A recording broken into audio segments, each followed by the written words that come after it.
Hello guys, welcome to our channel. నేను మీ తేజ. ప్రస్తుతం మనతో పాటు సోషల్ యాక్టివిస్ట్ కృష్ణకుమారి గారు ఉన్నారు. ఆమెతో మాట్లాడు. నమస్తే మేడం. నమస్తే. సో ఇక్కడ కాంగ్రెస్ ప్రభుత్వం గెలిచి పాలన చేస్తూ 1 ఇయర్ అయితే పూర్తి చేసుకుంది. మరి ఈ 1 ఇయర్ లో ఎంతవరకు డెవలప్ అయింది? ఉచిత బస్సు ఎంతవరకు అందరికి ఉపయోగపడింది? మరి మిగతా గ్యారంటీల పరిస్థితి ఏంటి? అవి ఇంకా అమలు అయ్యాయా, అవ్వలేదా? సో వీటన్నిటి గురించి కూడా మాట్లాడాలి. సో దీని గురించి మీరు ఏం చెప్తారు మేడం?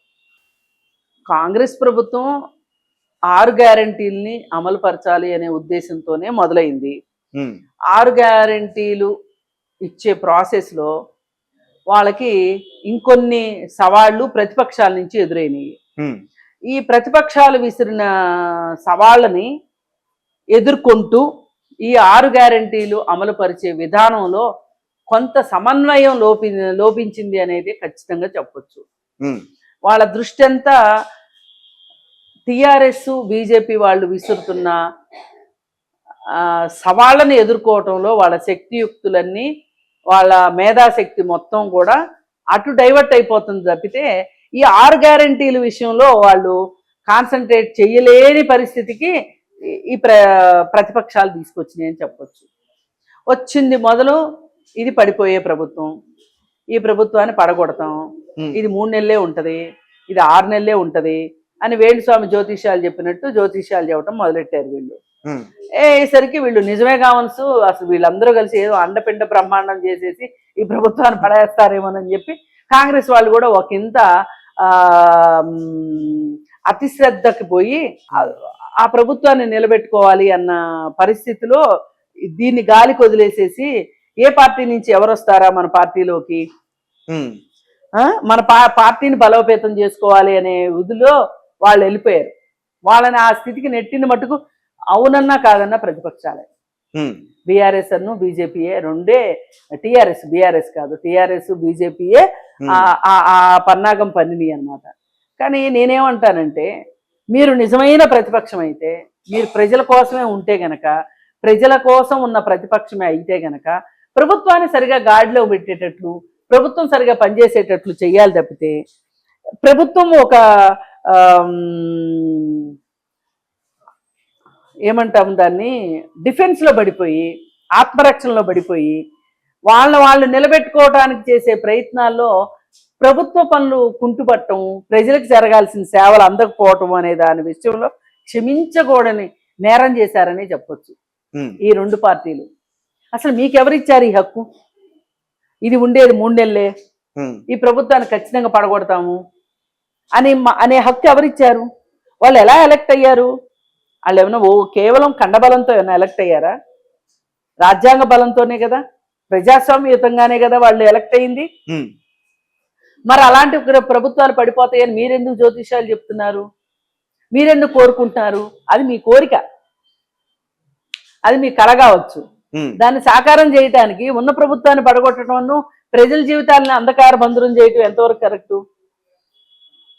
ఇప్పుడు సిటీ బస్సు అని అడిగారు మీరు. సిటీ బస్సు వాళ్ళు బాగానే చేశారు, ఏ మాటకా మాట. అయితే మాటలు వస్తున్నా కానీ మొత్తానికి మాటలు వచ్చినా కానీ మొత్తానికి బాగానే చేశారు, ఉపయోగపడి బస్సులు ఉపయోగపడకుండా ఎట్లా ఉంటాయి? ఇప్పుడు వాళ్ళు 0 టికెట్లు ఎన్ని కొడుతున్నారో చూపిస్తున్నారు. నెమ్మదిగా 0 టికెటింగ్ తగ్గింది. మొదట్లో ఏంటి అంటే అసలు నిజంగా ఈ పథకం ఉందా లేదా అని వాళ్ళు గిచ్చి చూసుకుంటాం కోసం బస్సులు ఎక్కిన వాళ్ళు వచ్చిన వాళ్ళు ఉన్నారు. తప్పేం లేదు. ఇప్పుడు టికెట్ కొనుక్కుని ఎక్కలేని వాళ్ళు ప్రయాణం మానుకున్నారు అనుకోండి, ఇప్పుడు ఫ్రీ టికెట్ అనేసరికి, ఫ్రీ బస్ అనేసరికి వెళ్తారు. వెళ్తే తప్పేముంది? దీనివల్ల చిన్న ఉద్యోగస్తులు, జీతాలు తక్కువ ఉద్యోగస్తులు, గవర్నమెంట్ ఉద్యోగస్తులు కాదు సుమా, చిన్న ఉద్యోగస్తులు, వాళ్ళకి ఆ టికెట్ డబ్బులు మిగిలినట్టే కదా. ఇప్పుడు నెల మొత్తానికి ఒక పూటకైనా కూరగాయలకు వస్తాయిగా, అయ్యి లేదు ఏదైనా పిల్లలకి ఏదైనా కోడిగుడ్డు కానీ అట్లాంటివి పెట్టుకోవడానికి వస్తాయిగా డబ్బులు. తప్పే ఉంది దానికి. కానీ రాజకీయ నాయకులు ఎలా మాట్లాడారు, ఎంత ఎగతాళి చేశారు. ఆఖరికి కేటీఆర్తో సహా ఏం మాట్లాడారు? బ్రేక్ డాన్స్లు వేసుకోండో ఏదో అన్నాడు కదా ఆయన, ముచ్చట్లు పెట్టుకోండి అని బస్సుల్లో కొంచెం ఎగతాళిగా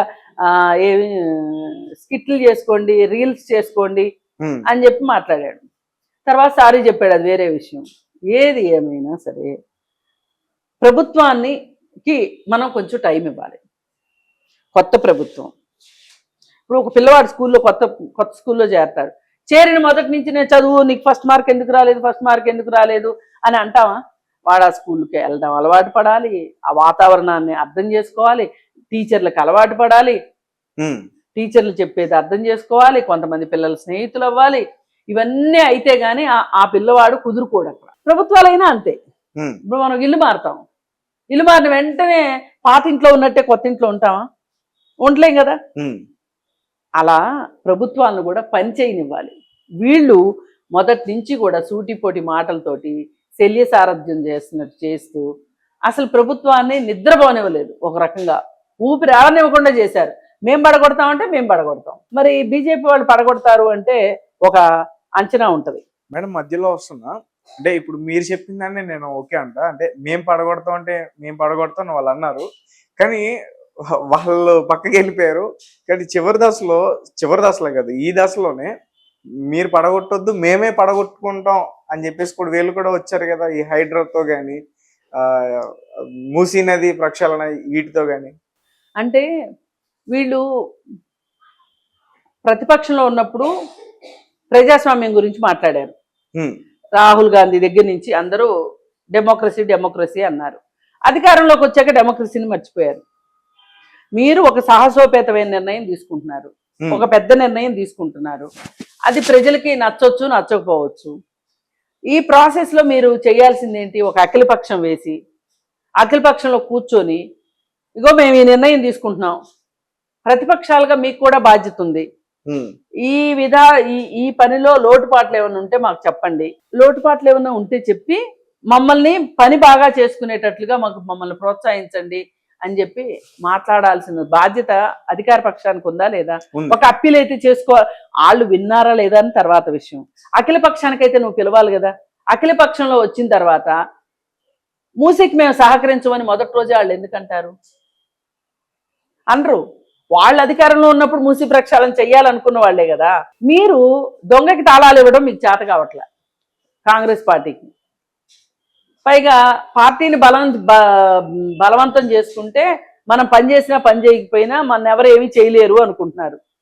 లేదు, పార్టీ బలంగా ఉందా బలహీనంగా ఉందా తర్వాత విషయం. ముందు మీరు ప్రజలకు అనుకూలమైన పనులు చేస్తున్నారా లేదా, ప్రజలకి ఇచ్చిన వాగ్దానాల ప్రకారం ఉన్నారా లేదా అన్నదే ప్రజలు చూసుకుంటారు. ఇప్పుడు నీకు ఆ పార్టీ నుంచి నలుగురు, ఈ పార్టీ నలుగురు నుంచి వచ్చినంత మాత్రాన్ని నీకేమవుతుంది? అది నీకు బలుపు అయితే కాదు, వాపు ఎన్నటికీ బలుపు అవ్వదు. కానీ మీరు వాపు మీదే ఆధారపడ్డారు. ఈ ప్రాసెస్లో మీరు ప్రభుత్వాన్ని సరిగా నడపట్లేదు, మీకు కొన్ని విషయాల్లో బాగా మైనస్ మార్కులే అనేది వచ్చేసింది. ప్రజలు ముఖ్యంగా చూసుకునేది ఏంటంటే విద్య, వైద్యం, పారిశుధ్యం, ఈ 3, లా అండ్ ఆర్డర్, ఈ 4 గది చూసుకుంటారు. ఈ 4 విషయంలో మీరు ఏమాత్రం మెరుగ్గా ఉన్నారు చెప్పండి? లేరు.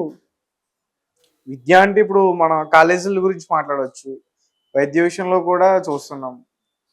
మొత్తానికి ఏది ఏమైనప్పటికీ కూడా వీళ్ళు 10 సంవత్సరాల తర్వాత వచ్చినా సరే పరిపాలన బ్రహ్మాండంగా చేస్తున్నారు అనిపించేలాగా అయితే లేరు. అలా అని మైనస్ మార్కులు ఇవ్వడానికి కూడా లేదు. ఓ 7-8 మార్కులకి అయితే ఇవ్వచ్చు, 10 మార్కులకు ఒక 7-8 మార్కులు అయితే ఇవ్వచ్చు. సరే, ఏది ఏమైనా ఈ ప్రతిపక్షాలు కూడా కలిసి వస్తే వాళ్ళ పరిస్థితి ఇంకా బాగుంటది అనేది వాస్తవం. కానీ ఈ ప్రతిపక్షాలు అయితే కలిసి రావట్లేదు, రాకపోగా వాళ్ళని ఇరుకుని పెట్టేటట్లు ప్రయత్నాలు చేస్తున్నారు. ఇది మటుకు మిమ్మల్ని భవిష్యత్ తరాలు క్షమించవు. ఇప్పుడు ఈ రాష్ట్రం ఈ రోజు బాగుంది అనుకోండి, ఈ రోజు బాగున్న దాని ఎఫెక్టు ఇంకొన్ని సంవత్సరాల తర్వాత కనిపిస్తుంది మనకు, దాని రిజల్ట్. ఆ ఎఫర్ట్ పెట్టనివ్వట్లా వీళ్ళు, బీజేపీ వాళ్ళు కానీ వీళ్ళు కానీ. బీజేపీ వాళ్ళు అంటారు టీఆర్ఎస్ అను కాంగ్రెస్ ఒకటే అంటారు. అంటే అధికారం ఉన్నా వాళ్ళకి లొంగుతున్నారు అనుకోవచ్చా? లొంగుతున్నారని కాదు, ఇప్పుడు వీళ్ళు ఇస్తున్న స్టేట్మెంట్లు ఎలా ఉన్నాయంటే, ఇప్పుడు బీజేపీ వాళ్ళు ఏమంటారు, కాంగ్రెస్ అను రేవంత్ రెడ్డి ఒకటే, రేవంత్ రెడ్డి అను టీఆర్ఎస్ ఒకటే అని మాట్లాడతారు. టీఆర్ఎస్ వాళ్ళు ఏమంటారు, బీజేపీ అను వీళ్ళ రహస్య బంధం బయటపడిపోయింది, వీళ్ళ మైత్రి పట్టబయలైపోయింది అని మాట్లాడతారు. ఇట్లాంటి వాటి వల్ల ఇప్పుడు ఎద్దు ఎండకు లాగితే దున్నపోతు నీడకు లాగినట్టు అవుతుంది పరిపాలన. అట్లా కాకుండా బాధ్యతాయుతమైన ప్రతిపక్షంగా ఉండాలి. టిఆర్ఎస్ పార్టీ, ఉమ్, ఎంతో కొంత బీజేపీ కూడా ఉంటేనే ఈ ప్రభుత్వం సరిగా పనిచేస్తుంది. ఈ ప్రభుత్వం సరిగా పనిచేయకపోతే కూడా పని చేయించాల్సిన బాధ్యత మటుకు ప్రతిపక్షాలకు ఉంది. నిర్మాణాత్మకమైన పాత్రను పోషించాలి. అక్కడ మటుకు ఈ రెండు పార్టీలు ఫెయిల్ అయినాయి ఇప్పటి వరకు. ఇప్పుడైనా సరే వాళ్ళు 6 గ్యారంటీలు అని చెప్పారు. 6 గ్యారంటీల్లో మేము ఒక 4 చేసేసామని చెప్తున్నారు, ఇంకొక 2 చేయాల్సినవి ఉన్నాయని చెప్తున్నారు. ఏది ఏమైనా సంవత్సర కాలం అంటే చిన్న కాలం కాదు, 360 రోజులు. అవును. 360 రోజుల్లో నువ్వు ఏం చేసావయ్యా సిద్ధన్న అంటే అద్దంకి వెళ్ళొచ్చాను అన్నట్లు ఉంది తప్పితే సంతృప్తికరంగా అయితే పరిపాలన లేదు. Right, okay madam, thank you so much. Thank you.